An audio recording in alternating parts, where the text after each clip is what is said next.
Okay, so here's the last topic for everybody. Do you guys realize we've barely gotten any press releases the past 2 months?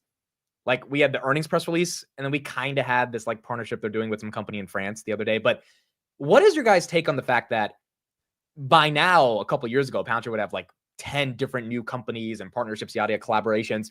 I think they're just executing and they don't care about like showing off via some corporate press release.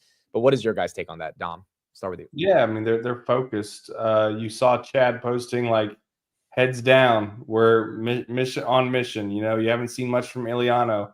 Like, you only have 3,900 employees, so you know you can celebrate for 2 seconds and do your little dance at 125, and then they know they got to get back on mission. I mean, this is a very mission-driven culture and company, very unique. You guys have met the people. You guys have been in the office, so I mean, you know what it's like.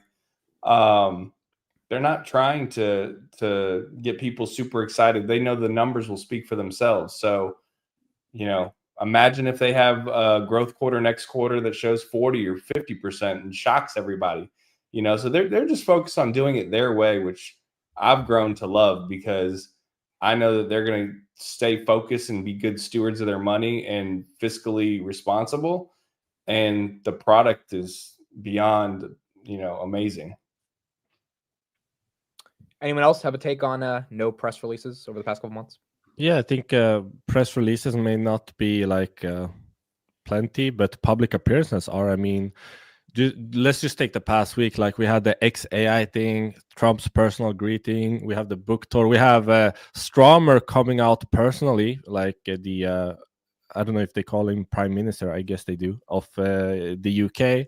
Great Britain going out and meeting up with Palantir like straight after meeting up with Trump. I mean, they are doing a lot of stuff. So I don't know if press releases like means that like is something to use as a gauge. I mean, they've been plenty in the public eye recently, so I don't think too much about it personally. I think they have a lot of positive attention in the media, and I think that's a good substitute.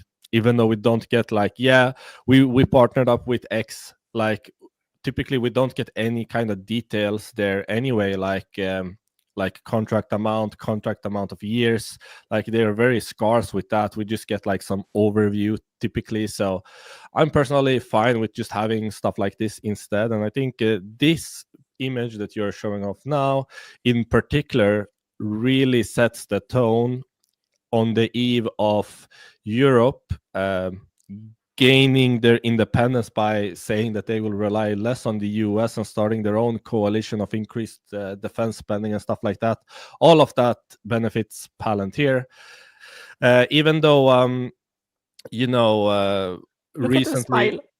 Yeah, recently we had, there are some talks about the US and Ukraine, for example, where people seem to think that keeping this war ongoing benefits Palantir. I think it's the opposite, because if you all recall, Corp always speaks about strength through deterring our adversaries, which means that in times of peace, that's when you actually need to bolster up and make yourself so threatening to adversaries that they don't even think about going to war with you. So I think rebuilding Ukraine, we know that Palantir has a deal with BlackRock and some others to rebuild Ukraine. I think peace would be very good for Palantir. I don't even know if they started charging for their software in Ukraine. We know that they gave them to Ukraine for free. I don't know if Palantir has seen any dollars from that. So yeah, very positive momentum, even though no PRs are being put out on the website. I think that we're seeing them in the public eye a lot recently.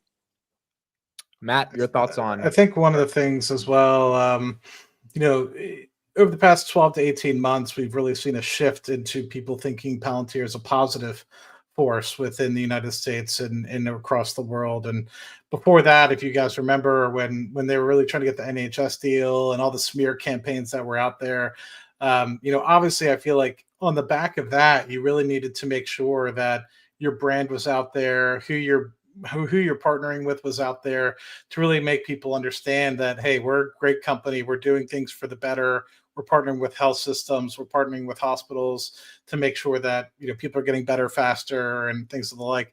Now that you're more so in the good graces of the world, it seems like, in my opinion, based off of the visibility that I've seen the company with, I feel like if you were to continue to kind of put out too much information, it might seem like you're trying to pile on a little bit. So I feel like I can see a good strategic shift back. They're not trying to hide or anything like that. They're not trying to lack transparency. I don't view the company in that sort of lens. The culture is still very strong there. But I think now that you've gotten a little bit of love and things are starting to head in the right direction, it almost might seem like gloating if you continue to kind of put out as many press releases as they previously were. As people like us, when the stock was below $100 billion market cap, we were excited because we were saying, okay, look, you can kind of see these guys are actually the real deal. Now I think everyone recognizes with how much they've been able to sponsor, like the Reagan conference and many other great conferences, people are starting to recognize, okay, these guys are the real deal. I don't think they need to prove it anymore. So I'm with you, Amit. I think you stated it perfectly. Maybe it was Dom. So apologies, I don't remember which one of you said it, but it's basically like now it's just time to get back to delivery and actually just focus on that rather than putting press releases in people's face. I think also too, like we have to realize if you've invested in this company as long as we have, you have to trust the management team. Yeah. Like we're not looking for all. Yeah, we'd like them to partner with more and scale more, but you got to trust the management team, and they have a good pulse. And to Amir's point, man, dude's been like Nostradamus lately, just predicting things left and right, and then they happen. So, they have zero debt. I mean, and $4+ billion in cash. So it's not like they're going, under if they have a bad quarter or whatever. They're focused on doing it their way, doing it the right way. And I think they understand the business side of things a lot more than what people give them credit for. I tend to think that the press releases are a tool to communicate to the outside what is happening, but also the narrative that the company tries to share. We need to think, I believe we are all content creators here, and we know that, for instance, if we just do the same stuff, even if it is valuable for like 2 months non-stop, you reach a saturation point where it's not interesting any longer. So we need to think of press releases as shots of a bazooka that help you shape, oh, this actually happened. Let's try to understand better what is happening. Give me a signal. And frankly, I was surprised as well that compared with the past quarters, we essentially had an entire month with just 1-2 press releases of deals, and seems very bad considering the fact that as Palantir grows, the marginal client to acquire is easier. So that could be scary at first sight, but in reality, what they're seeing is just maturing. Then the parallel that I have is, for people that have been following us for a long time, when the valuation was very low, we spent literally a lot of time at Palantir Weekly trying to dissect the financial metrics. People may know that also on X, I was sharing a lot of charts on the financial metrics, showing why, while the narrative was very bad, I thought, okay, but this is the reality that is emerging, which is actually positive.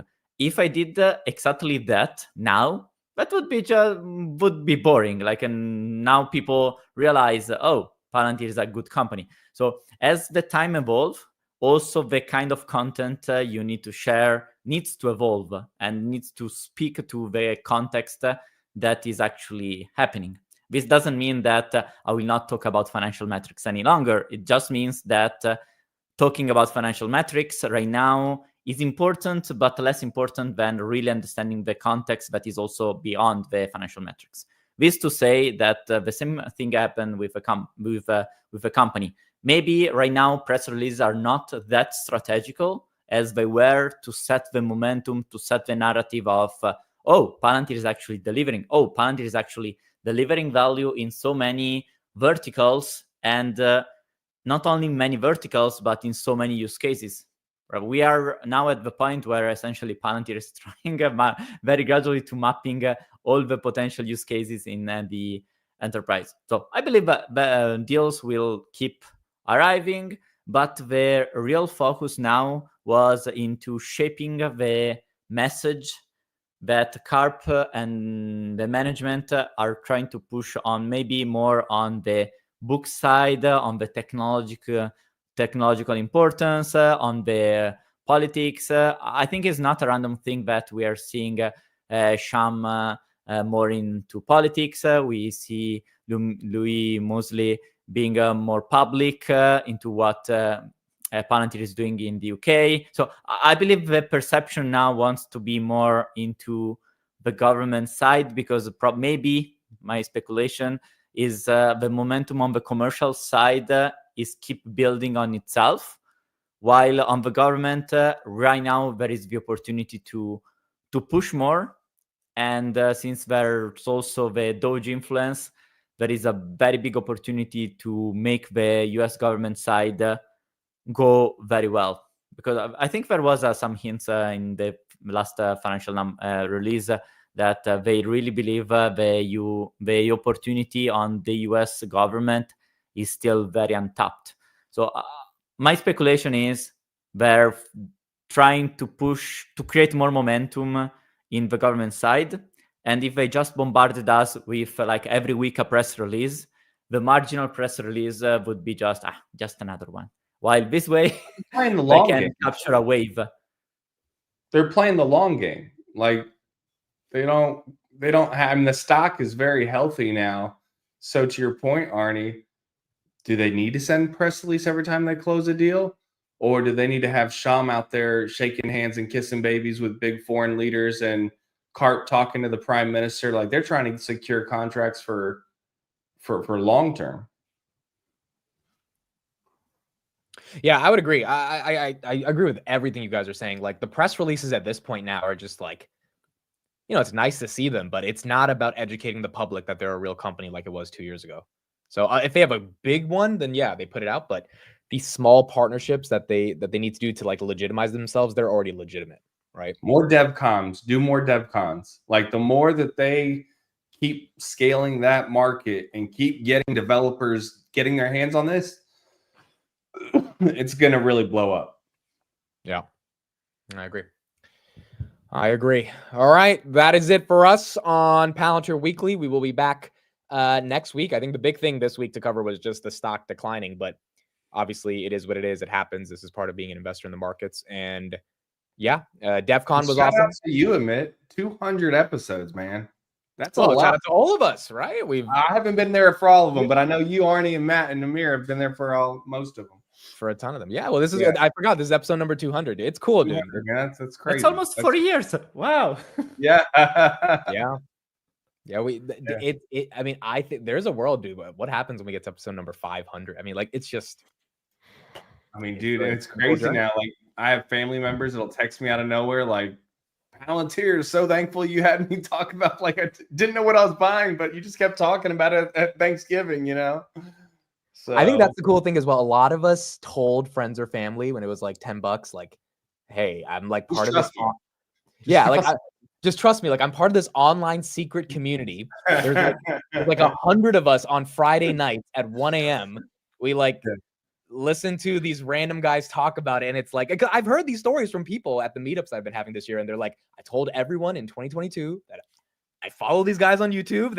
I think they know what they're talking about. I put a lot of money into you. And then, obviously the stock did what it did and they're getting all the credit. Like they're the biggest stock genius. So they think we're the biggest stock geniuses, where in reality, none of us are. We just got obsessed with it. I like what Randy said. He said at episode 500, maybe it'll be $500 a share. That would be pretty awesome.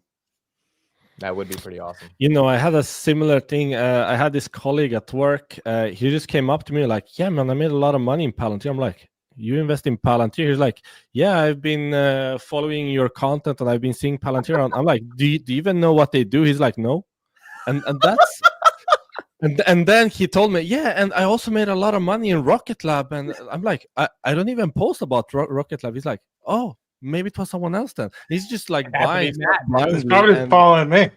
Yeah, Matt. You're way better looking, so I don't know how they can confuse us. I don't know. Yeah, and I'm like, I don't okay, let me be real. I've never told a single family member ever or friend about any stock because I'm so scared to be accountable. I just want to be accountable for my own decision. So kudos to you for enriching people around you. I don't know how you find the like confidence to do that. I'm so scared. Like I would never in my life ever take. By the way, you should probably buy this. Like I don't know how you guys do it. Dude, I needed a win because I told my family to buy a biotech stock in 2020 that I thought was going to solve cancer, and they lost a little bit of money on that. So I needed a different biotech. I needed to make back that money. So I've never had that fear of, oh, what happens? I'm like, nope, they're my family. They're never going to disown me. And Palantir worked out, and Robinhood. They loaded up on Robinhood a lot. So, all right, guys. Well, this has been fun. All right, cool stuff. Thank you, everybody. We'll be back next week. And yeah, thank you for tuning in to Palantir Weekly. Bye, everyone. Thank you. Bye.